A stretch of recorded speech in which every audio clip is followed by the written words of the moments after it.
James, he, him from no location given. I'm guessing somewhere on Earth.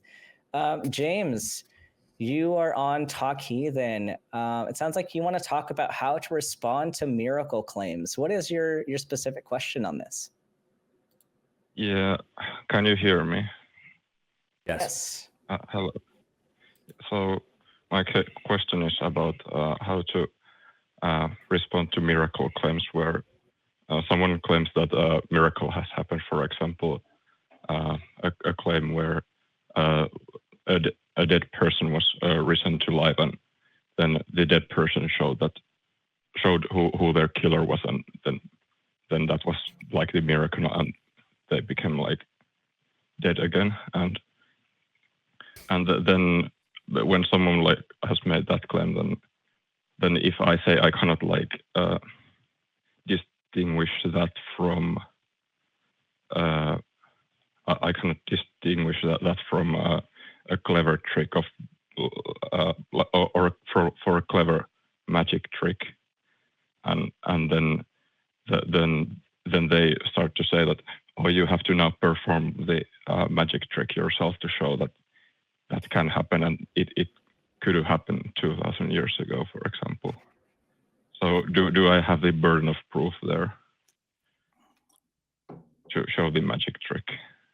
No, I don't think so. You don't need to be able to replicate a thing to show that it was not real. Like that burden's not on you. And especially, like, I'm trying to understand kind of the context of this. It sounds like you had a conversation with somebody who used an example of somebody that may have been a historical event where somebody had died, like they had been murdered and then came back to life, and then pointed out who the murderer was. Does that sound correct to you? Yeah, I have other examples too about similar, but that's one of them. Yeah, and there are plenty of natural explanations for a story like that. And of course, I don't know all of the details, but probably one of the best ways that you can engage with this particular discussion is asking that person for more details.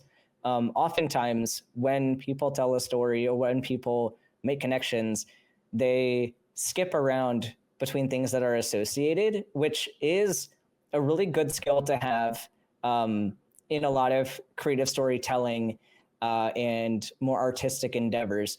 However, it skips over a lot of steps. So a lot of times people might be starting at A, and then they skip over to C, and then they skip over to E and F, and then it's kind of hard to follow. And we ourselves also follow in that same way, where we don't notice that we're missing pieces. We don't know that B is missing. We don't know that C is missing.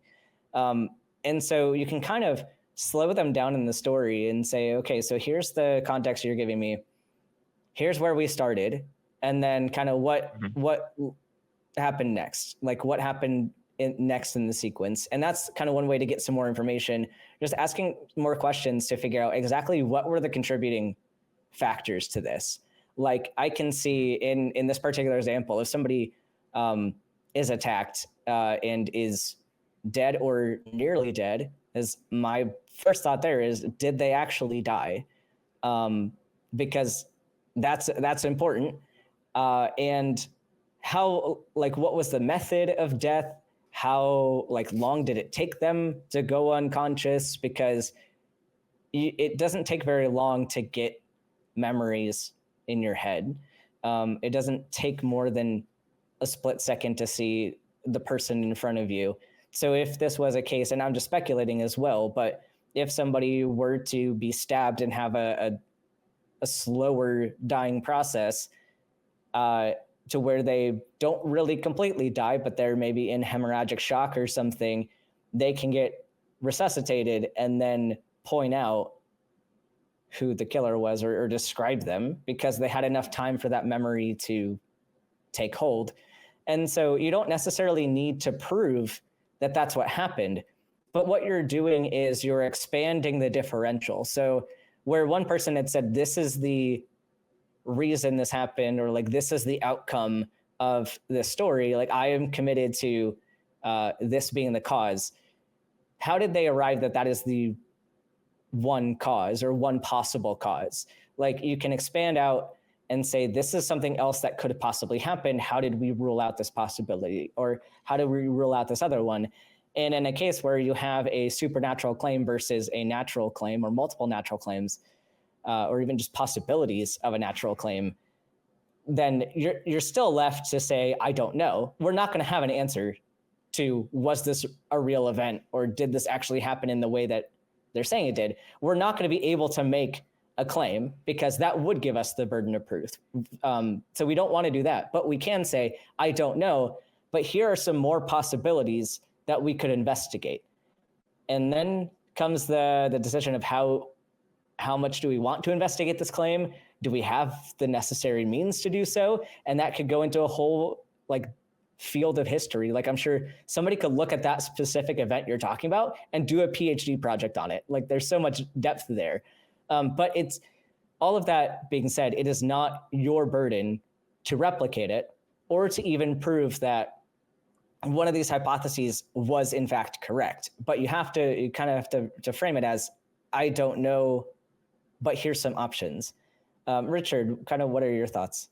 Yeah, I think, look, the Catholic Church, and I think most religions and religious organizations would probably agree with this definition, defines a miracle as a sign or wonder, such as a healing or control of nature, which can only be attributed to a divine power. That only is very important in there.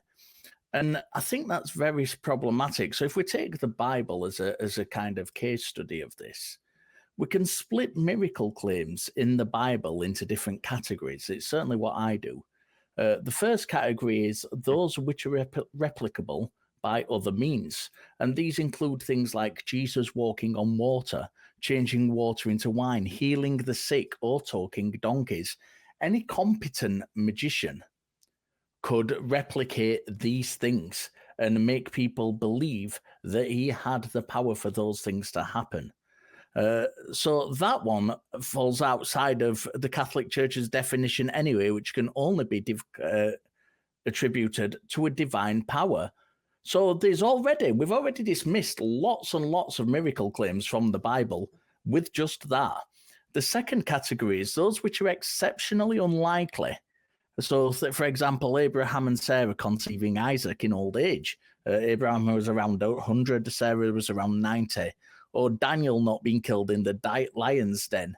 These are unlikely events. Now, there's a statistic law called Littlewood's Law, which defines unlikely or impossible events as miracles. He calls them mathematical miracles. They're not miracles in the real sense. They're just really, really, in the supernatural sense, they're just really unlikely. And he worked out, Littlewood, that it was an English mathematician, it worked out that they happen statistically at a rate of 1 in a million and at a frequency of about once a month per individual. Littlewood's laws are a subset of the law of very large numbers. So impossible or exceptionally unlikely events happen. And statistically, they happen a lot. They really, really do. That discounts another whole huge swathe of biblical miracle claims. And the third category is those which appear to contradict the laws of nature or the laws of logic, such as the big one in Christianity, people coming back from the dead. And as we've already discussed at some length on today's show, that's never happened. Nobody has ever come back from the dead or been demonstrated to come back from the dead and it being confirmed. So these, we've got an example there of every category of miracle claim that the Bible professes can either be explained by something else or has never been demonstrated to happen. This takes your burden of proof right out of the window. You don't have to prove that a magician can make it appear that water's turned into wine. That's not your job to do. It's the person making the claim that only God's divine power can turn water into wine. And that this cannot be replicated by other means. And we can show that to be false really, really easily by showing that magicians can, in fact, replicate this trick and make it appear that water has turned into wine. We've got no verification that water was actually turned into wine by Jesus. We've got accounts that water was turned into wine. That's no different from me going to a parlor magician and him appearing to turn water into wine, and me returning home to my good lady wife and children and saying to those people, its magician was really good. He turned water into wine.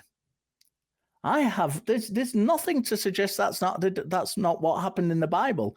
And if somebody claims that this is only from a divine power, they have to show that the event recounted in the Bible was in fact from a divine power and not just a recorded parlor trick. And they cannot do that. They simply cannot do it. So there's a lot of problems with your friend's claim. We've been talking for quite a long time, James. Would you like to respond to us?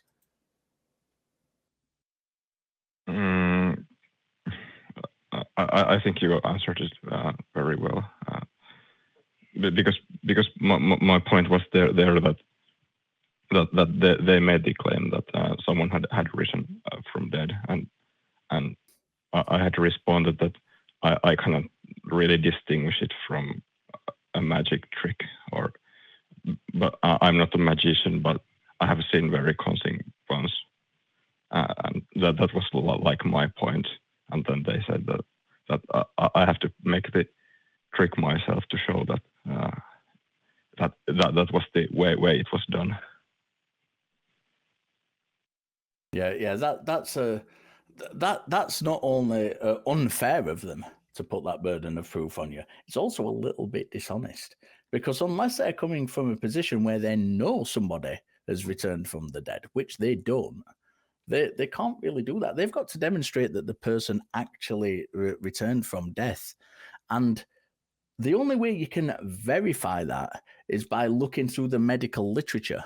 And if you look through the medical journals, which I have, because I am an incredibly boring tit, I have not found one example of anybody returning from death. Now, that's not to say there isn't any, but I've not found one. And all the medical literature I have read states that this cannot happen. Once you are legally dead, you cannot return from that state. And in the cases, and this is a very important point to make, and you will find this if you do a quick Google, in the cases where people have been reported to return from legal death, in every single instance, further investigation has found the clinician to have made a mistake and misreported that death to begin with. Interesting. So is there anything else, James, you'd like to ask us? Maybe I can expand a little bit that. Yeah, go for it. I haven't met any like magician who has made this or something, but let's say there is someone who can tell that,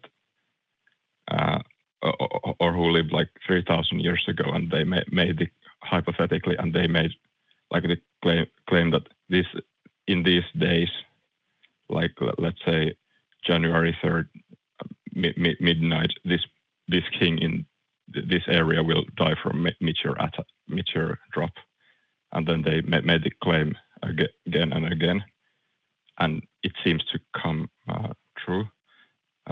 Would that be counted as like from divine origin? No. This is something that you'd have to look into the specifics of the claim.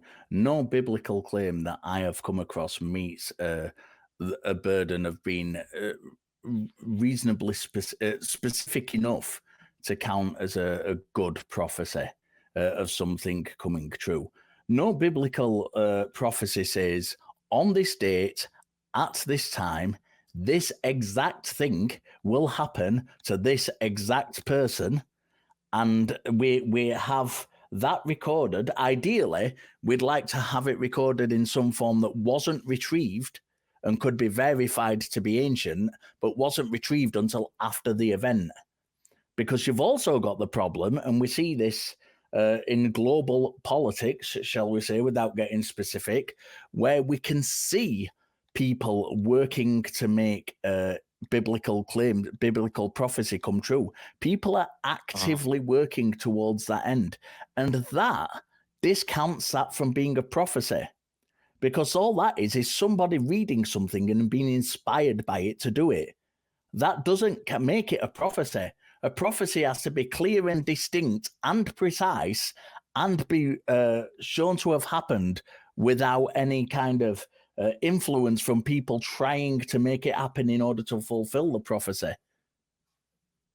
Right. And even in that regard, like, even without people knowingly like doing things to try to further along the prophecy, you can also think about certain factors that could be like predictive factors themselves.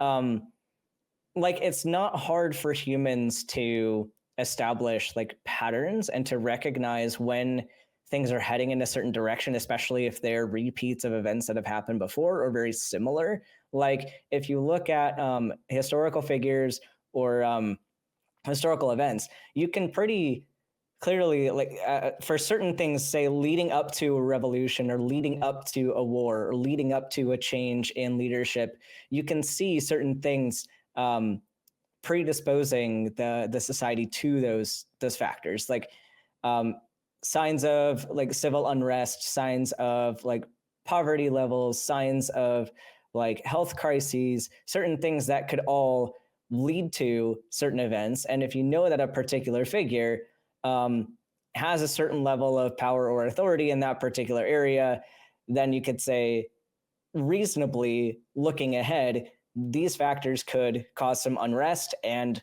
this person could be a target of this unrest. Same thing with, like, if you know that certain countries are going to be more likely to go to war against each other, it's not hard to predict ahead of time which ones are going to be more likely to have conflict and which ones aren't.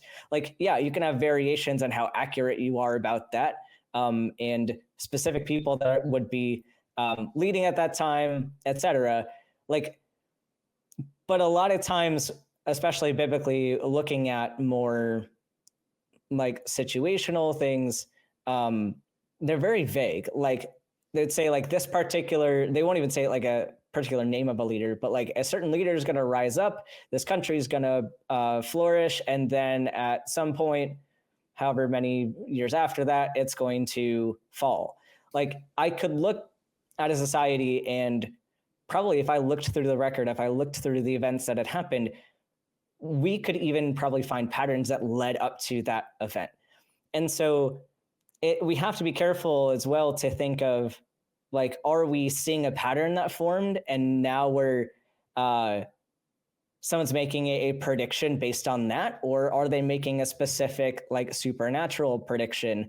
And those can be all different as well. But regardless, like, we have many different things that we could believe to be like the reason why people would recognize a prophecy or why they'd see these events happen at certain times. And so, like Richard said, I think that there's a higher level of evidence that would need to present for us to say that this was a supernatural prophecy, as opposed to somebody who was very good at predicting trends, or people had planned for certain events to happen to match a certain prophecy. Yes, I see. And I think there's also the oral tradition to account, which is not like in written form, and would not necessarily lead any written evidence behind, but still to like hold some knowledge in an ancient civilization or so. Yeah, it's a very interesting subject. Thank you for calling, James. We're going to let you go. We appreciate your call. It was an interesting subject to talk about. Please do call again if you hear anything back from your friend. Give us a call back and keep us updated, because I'd be interested to see, get your mate to watch the show and get them to, comment on it. And in fact, get them to give us a call themselves